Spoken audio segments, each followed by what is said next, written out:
Lorival Ferreira do Santo, nascido em 3 de julho, na cidade de Clementina, estado de São Paulo.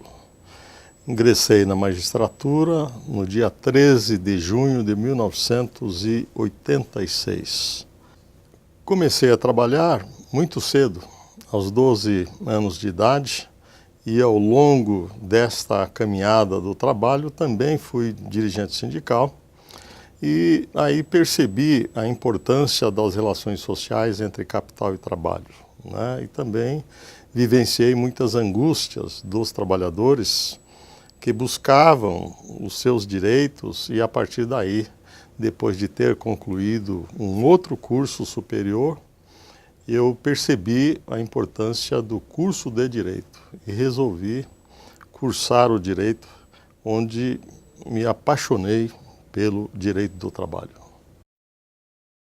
A rotina na primeira junta de conciliação e julgamento, junta de Fernandópolis, no estado de São Paulo, era uma rotina tranquila, apesar de uma jurisdição com mais de 29 municípios. Posteriormente, removi para a segunda junta de conciliação e julgamento de Araçatuba, onde havia o maior número de processos com audiências durante toda a semana, né? Uma pauta intensa de audiências iniciais e 5 instruções por dia e também 3 julgamentos por dia. A região de Araçatuba havia muitos processos envolvendo trabalhadores rurais e também das usinas de álcool, além daquelas empresas de comércio, de prestações de serviço. Caso pitoresco. Eu me lembro de um caso pitoresco de uma testemunha que adentrou a sala de audiência, digamos assim, de forma anormal e que de repente desabou na cadeira da secretária de audiência a partir da qualificação. Eu indaguei se a testemunha bebia e ela respondeu que bebia socialmente. Então eu pensei, devo fazer uma outra pergunta. E quando então indaguei se naquele dia ela havia bebido, ela havia tomado alguma coisa, quando então ela respondeu, tomei todas, doutor. E aí não foi possível conter o riso de todos que estavam na sala. E a pergunta seguinte foi, por que é que o senhor tomou todas? Tomei todas, doutor, porque eu vinha encontrar o homem da capa preta, né? Eu ainda brinquei, falei, mas eu não estou usando capa preta. Mas falaram que eu ia encontrar o homem da capa preta. Evidentemente que dispensamos a testemunha e o advogado, patrono da parte que havia trazido a testemunha, ficou um tanto constrangido, pediu desculpa, mas são coisas que acontecem na rotina do dia a dia de uma audiência. Processo de maior relevância. Ao longo desses mais de 31 anos de magistratura, nós tivemos vários processos, digamos assim, de relevância, mas me lembro de um deles, de um trabalhador rural, com mais de 25 anos de trabalho, e naquele tempo não havia a prescrição quinquenal, então poderia reclamar todo o tempo que tivesse trabalhado. E compareceu à audiência o fazendeiro, ou melhor, o filho do fazendeiro, né, preocupado com a audiência, e hoje um grau, digamos assim, bem acentuado que nós temos na Justiça do Trabalho, é uma verdadeira vocação conciliatória, é insistir na conciliação. Foi quando eu indaguei da possibilidade de acordo. E o fazendeiro disse, olha, ele era um bom empregado, ele foi ótimo empregado, era amigo do meu pai, era compadre do meu pai. E o empregado aqueceu a essa informação, dizendo, é verdade, eu fui compadre do senhor Miguel, era amigo pessoal dele, acompanhei a vida desse menino quando ele era criança, E até os dias de hoje, o senhor Miguel faleceu e hoje ele me trata com muito rigor, né? Mas diz que faria o acordo se o fazendeiro lhe desse os animais que eram dele. Algumas cabeças de gado, alguns cavalos, alguns animais. E a partir daí eu indaguei, mas em nome dessa amizade que os senhores têm, que os senhores mantiveram ao longo desses mais de 25 anos, vamos fazer um acordo.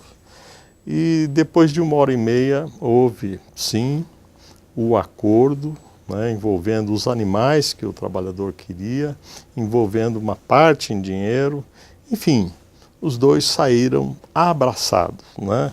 E aí eu percebi da importância da conciliação, onde ali você restabelece a verdadeira paz social entre as partes em conflito, entre o trabalhador e o empregador, e obviamente que o magistrado, depois de uma conciliação desse nível, o magistrado vai embora feliz porque alcançou bom êxito o seu trabalho em uma conciliação, cujo valor daquela causa seria elevadíssimo, e fizeram uma conciliação boa sob o ponto de vista do trabalhador e sob o ponto de vista também do empregador. Ingressei na segunda instância em fevereiro de 2002, né? Fui promovido por merecimento. Aí me perguntam quais os momentos, né, e os processos marcantes, né, no decorrer da carreira. Foram muitos processos, né, e eu me lembro de um processo já aqui no Tribunal Regional do Trabalho, da 15ª Região, processo envolvendo a empresa Embraer.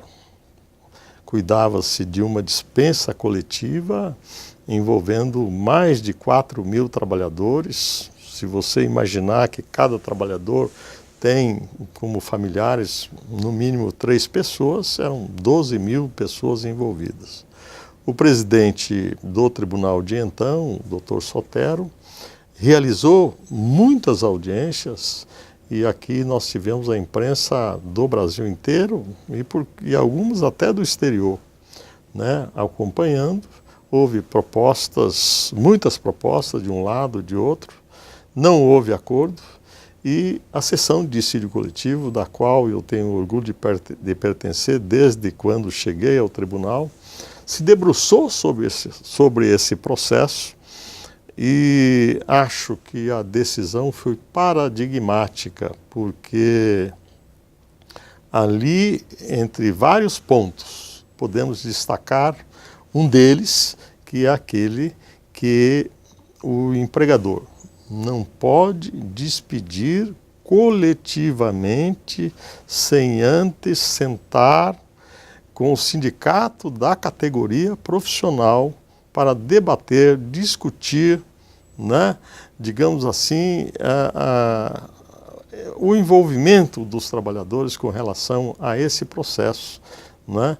E isso foi mantido pelo Tribunal Superior do Trabalho, e a partir de então todas as decisões têm seguido esse voto condutor do nosso tribunal e o voto condutor do Tribunal Superior do Trabalho. Foi importante, digamos assim, esse processo na vida de todos. Também um outro ponto importante, isso na nossa vida profissional, isso já ocorreu aqui quando eu era presidente do tribunal, foi quando nós instituímos as cotas para servidores e também para a magistratura, né? E as cotas para os afrodescendentes. Houve até o concurso da magistratura, e para a nossa satisfação pessoal, dentre 14 pessoas que damos posse, 14 magistrados, havia 3 afrodescendentes que eu tive o privilégio de dar posse a esses magistrados. As mudanças relevantes na jurisprudência. Muito bem. Eu poderia destacar, são muitas mudanças relevantes para as relações capital e trabalho, né? Mas nós podemos destacar a súmula, que então era chamada de enunciado, de número 256, na década de 70, e o enunciado 331, um pouco mais recente, não muito, e que procurou disciplinar e trazer o norte para o julgamento com relação à terceirização, porque a terceirização surgiu na década de 60, ao longo dos anos não vinha recebendo, como realmente não recebeu, nenhuma atenção do legislador.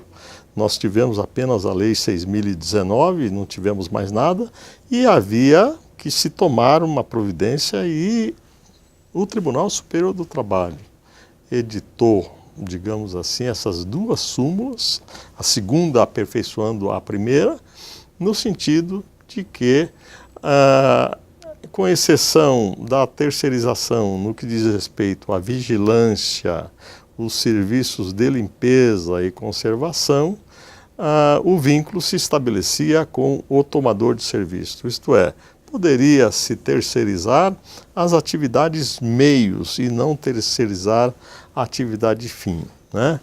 E agora, mais recentemente, né, essa mudança, então, ela teve uma importância fundamental nos julgamentos, e também eu posso destacar que nós tivemos no meio rural aí as cooperativas de catadores de laranjas, as cooperativas de cortadores de cana, né? E que houve um trabalho muito proveitoso, muito bom do Ministério Público do Trabalho, e também uma ação muito enérgica da magistratura, que não poderia, digamos assim, deixar passar sem dar uma resposta à altura, haja vista que aqueles que trabalham precisam de uma proteção jurídica, e não é razoável você imaginar que aqueles que têm horário para iniciar, horário para terminar, e que têm uma fiscalização diária, pudesse ser, digamos assim, autônomos, né? Felizmente, no estado de São Paulo, isso acabou, não existem mais, e foram mudanças havidas que mexeu com a magistratura e com o Ministério Público. Os avanços tecnológicos. Muito bem, quando ingressamos na magistratura, na década de 80, nós utilizávamos para preparar as nossas sentenças as máquinas de escrever, né? Eu tenho até hoje uma máquina Olivetti que eu utilizei para fazer os meus rascunhos. Depois, posteriormente, passamos a utilizar o computador, né? Aquele computador mais simples, ao que parece era PX, e já preparava as nossas sentenças naqueles computadores de então. Era impresso numa impressora matricial, né? Hoje nós estamos vivenciando a época do PJE, né? Processo Judicial Eletrônico, um avanço extraordinário que praticamente contribuiu com a mobilidade urbana, ele praticamente facilitou a vida dos advogados e, por que não dizer, de todos os operadores do direito, haja vista que não há mais filas nos balcões de secretarias. O advogado, hoje, ele pode consultar o processo a partir de qualquer lugar onde esteja, né? Ele pode consultar, ele pode peticionar, ele pode requerer, ele pode recorrer, de maneira que, além dessa facilitação, propiciou uma economia imensa com relação a papéis e também a contribuição ao meio ambiente, haja vista a economia do corte de milhares de árvores. Então, esse avanço tem contribuído também com julgamentos de processos, pois hoje podemos votar numa sessão, cerca de 350 processos. De maneira que esse avanço, ele é realmente extraordinário, ele foi muito bem-vindo e tem facilitado a vida de todos nós, servidores, advogados, estagiários, magistrados, enfim, né? Foi um muito bom avanço. Futuro da Justiça do Trabalho, né? Nós estamos agora vivenciando uma quadra muito difícil, uma quadra muito ruim, né? Tivemos recentemente uma lei da terceirização, né, que veio discutida, ou melhor, que não foi discutida, que foi passada, digamos assim, a toque de caixa no parlamento, e que é uma lei muito ruim que permite a terceirização de todas as atividades, seja meio, seja fim, né? Haverá, sem dúvida nenhuma, uma precarização do trabalho, um barateamento da mão de obra e também uma precarização na representação sindical, haja vista que essa representação sindical será fragmentada, né? E agora, mais recentemente, há um projeto de lei que procura fazer a reforma sindical, a reforma trabalhista. Já passou na Câmara, está sendo discutido no Senado da República. Vejam, senhores, primeiro o Executivo mandou um projeto de lei contendo cerca de 8 artigos, que iniciou-se uma discussão sobre esses 8 artigos.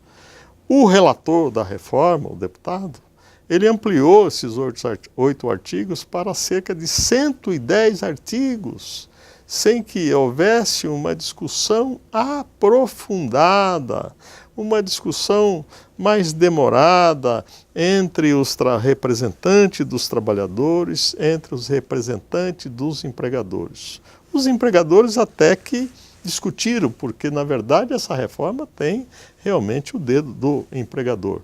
Mas os trabalhadores, estão sendo surpreendidos.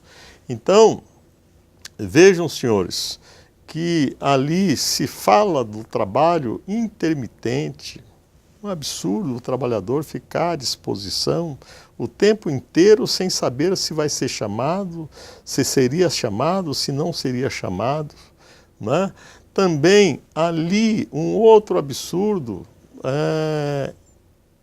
facultar uma quitação dos direitos trabalhistas a partir de 12 meses do contrato de trabalho, né? Isso é um absurdo, né? A eliminação das homologações, das verbas rescisórias, também eu considero um absurdo. Por quê? Porque normalmente quando um trabalhador é desligado, ou por pedido de demissão, ou por dispensa, ou por qualquer outro motivo, normalmente se passa pela entidade sindical que representa os seus direitos, né, que representa o trabalhador, e ali essa autoridade, ou esse dirigente, ou advogado que o recebe, confere e diz para ele o que ele está recebendo. É o momento que ele pode dizer que falta alguma coisa ou não falta alguma coisa. E ali naquele momento se coloca, eventualmente, se tiver que colocar, uma ressalva.